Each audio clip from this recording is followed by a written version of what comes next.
MEC, pulsadors amb ànima. Però ànima, què vol dir això d'ànima?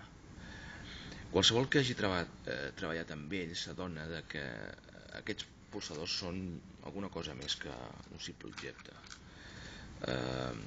I ho dic havent treballat més de 15 anys amb aquest producte, ensenyant aquest producte. La veritat és tot un plaer poder ensenyar-lo, ensenyar les sensacions quan es toquen, ensenyar els diferents colors.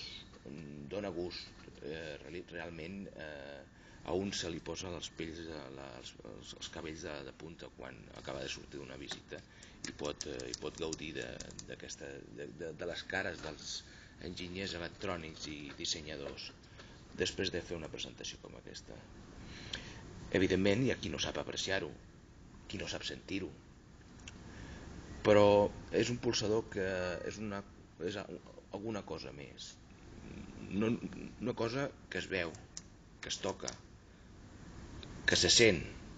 És una miqueta com el mercat de la Boqueria de Barcelona, no? O sigui, modernista.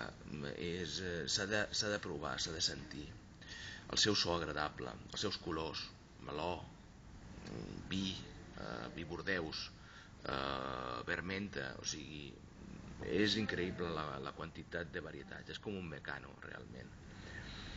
I tot això és fonamental. Tot això és fonamental quan es dissenya un equip. Per què? Perquè aquests pulsadors és una cosa que es veu, que es toca, que es mira. Probablement l'usuari d'un equip sigui l'única cosa que vagi a tocar de l'equip, i fins i tot moltes vegades de veure, no? És per això que... Però no només és un producte bonic, és també un producte de qualitat. Té més de 10 milions de cicles, és totalment estanc. És per això que us invito a gaudir d'aquesta experiència. Si ens voleu demanar una mostra gratuïta, doncs us l'enviaríem. Moltes gràcies.